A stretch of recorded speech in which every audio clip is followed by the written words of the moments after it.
surgery, Arthrosamid, goes in your lunch break and you're back to work. And put it in tomorrow. Yeah. How long is that going to last? And is it something that can go back to? Good to see you, Chris.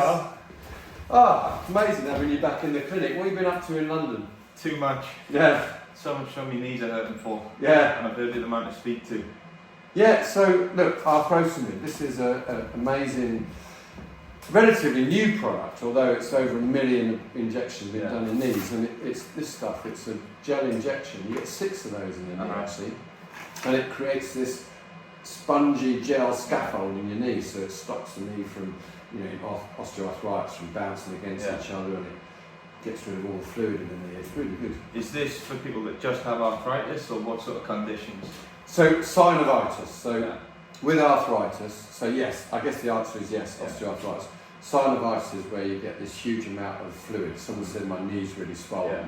That can happen for a number of reasons, but by and large this treats synovitis, which in the most is for arthritis, And that's going to help me avoid surgery or an alternative? That's kind of the plan, because it's an alternative to knee surgery.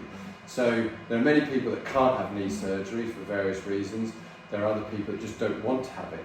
I mean, you get 6 to 9 months rehab from surgery.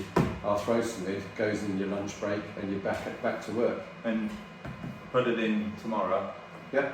How long is that going to last? And is it something that can go back to? Is it a longer term plan, or? So you go back to it. So the data says 5 years at the moment, but interestingly, not so long ago it was only 4 years. So what happened is that this big study 10 years ago.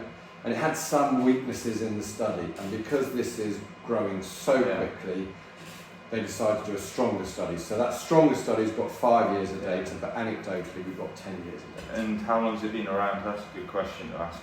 It's been around for a long time. In humans, it's about 11, 12 years. It's actually used in horses, race horses, championship horses for a much longer time. And previously it's been used as scaffold in various others. So in human tissue, it's I don't know the exact number, but a long amount of time. In knees, it's about 11, 12 years. And tried, tested, certified, all of that sort of stuff? It's got, so in knees, got 10 years of safety data. Around the world, there's been over 1 million injections done into people's knees.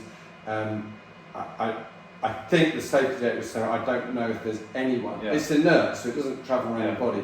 I don't know if there's anyone that's had a problem with it at all. And for me, may or may not be right, I've got bad knees, I've suffered with injuries that you've treated me for, with tears and stuff. Can it be used for any other problems other than the one that you mentioned?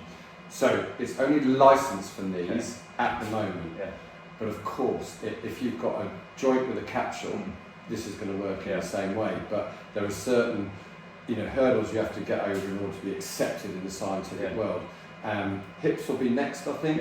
Straight on shoulders and ankles. I think within the next few years we'll see it being used in pretty much any joint with a capsule. Sounds good to me. Yeah, it's really good. No, I'd like to actually look into that. But with my patella tear that I did, the pains and stuff I get, could it be used for other conditions in the knee joint, or just the, how do you pronounce it? Arthrosamid. So this would only be used in a joint as a capsule. So your patella tendon doesn't have a capsule. That's where we'd use shockwave and EMTT. In fact, I'm doing a study at the moment, real world study, where some people are having Arthrosamid, some people are having shockwave and EMTT on their knees, and then a third wave of people are having both together. Early signs are both together, really works, but for patella tendon, you just do shockwave. But so for the evolution of it, it could be used in conjunction with other bits and pieces. Absolutely, that's my journey with Kneevolution. Well, I'm going to end up having this, aren't I? I think you are. All right, well look, let's crack on. Mate, let's do it.